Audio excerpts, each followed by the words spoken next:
timing someone that's making a left in front of you at a light or whatever.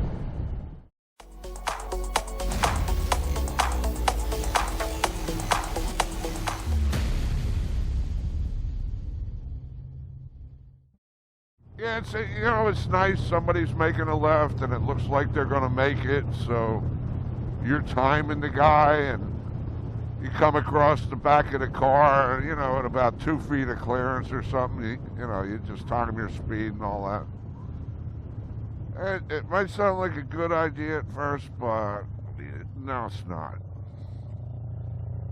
Slow the frick down. Yeah, timing is like this in this clip. That is me timing that Challenger. Yeah. That's a great illustration of what not to do. Yeah, and you see how far over he is. He's like hugging the curb on the other side. Yeah, and if there had been someone coming the other way on the road he was turning onto that was up close to the light, because he was positioned where he was, he might have had to hit the brakes, which would have screwed SJ's timing all up and maybe made it so that SJ's plans were now to prepare for impact instead of just go around the back of the car and leave 2 feet and, let the guy know he did something wrong by her positioning or whatever, didn't want to hit the brakes or whatever, right? So, yeah, and there are some ball busters out there that'll see you timing them, and they'll purposely slow down or maybe stop in front of you. I know that doesn't happen real often, but we got a close member of our family that's known to do that. I won't mention any names. And there's other people that are known to do that, but the whole idea is don't think just because that's making a left in front of you is going to maintain that speed.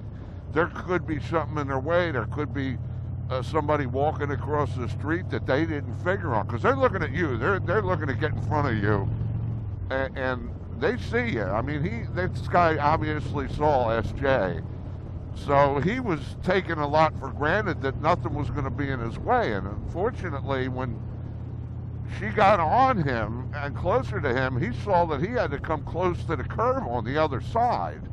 That could have wound up really bad.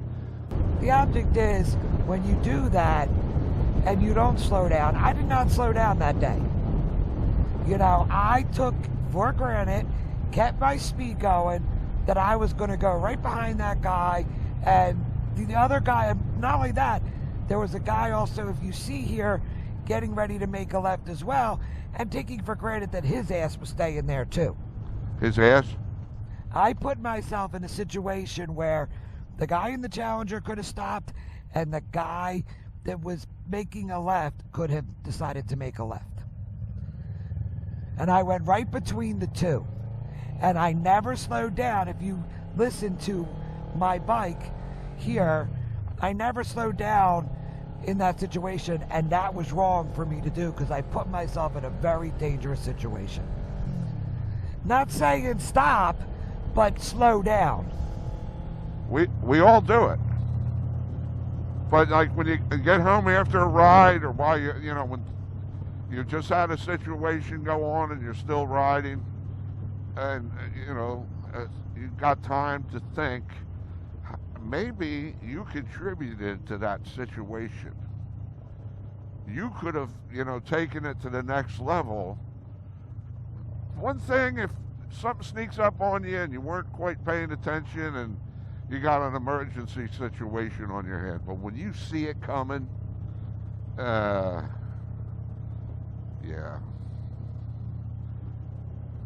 Yeah, just, like I said, take from my experience right here. Put myself in a dangerous position. This car could have decided to turn This guy could have decided to stop, you know, and I right there, it's a sandwich situation. And I'm especially wrong because I didn't slow down. I didn't evaluate it better. You know, I kept at speed where I wouldn't have had time to avoid a crash. So just even look at what I did and take away from it that I should have slowed down, should have been more aware, and should have had enough speed to keep going if I could have, but also enough to stop if something went wrong. Yeah, I mean, some people are liable to say, well, the car behind could have seen you were going slow, timed you, and followed that charger right through. Yeah, that can happen too, but if SJ had slowed down, she's got a better chance of averting that situation as well. Yes. Turn signal. Oh, sorry. Yeah, so if anything, learn from my mistake, but we all do it. We're all guilty. And part of it too is anger, because you know the SOB just did it on purpose. And part of that is anger. Like the guy in the Challenger, I can tell you guys, you can't see in the video, he stared right at me as he did it. Oh, yeah. So I knew right then and there he did it on purpose. He knew what he was doing. Yes. So, and that kind of makes our anger worse. And that's where we have to, you know, take a step back, put the anger away, and do what we need to do to stay safe and not put ourselves in that. And I will tell you, I was mad when I saw that. When I saw that he was making eye contact with me, I was pissed. Which contributed to me putting myself in a dangerous situation. Yeah, again, back to something we've talked about before. Keep your anger and your pride in your back pocket. Either that or leave it at home. It's hard sometimes when you're on the road. It is hard. Look, I'm not perfect. SJ's not perfect. We're human beings. We can lose our temper. We all, I mean, I don't even want to talk about all the times I lost my temper, either driving four wheels or driving two. It does not do any good. No, but we just talk about this stuff, guys. I mean, like you said, we're not perfect. I'm not perfect. He's not perfect. But at the same time, that we just try to do it as a lesson to others. You know, am I saying I'm never going to do it again? Probably not. I will do it again. You know, we're not saying we don't do it and it happens in the moment. We're just trying to help other riders along with ourselves to say, hey, you know, rethink this stuff. You know, run this over in your mind. You know, but will it happen again? Will I time somebody again? Most likely. Will hubby? Most likely. But the idea is to try not to.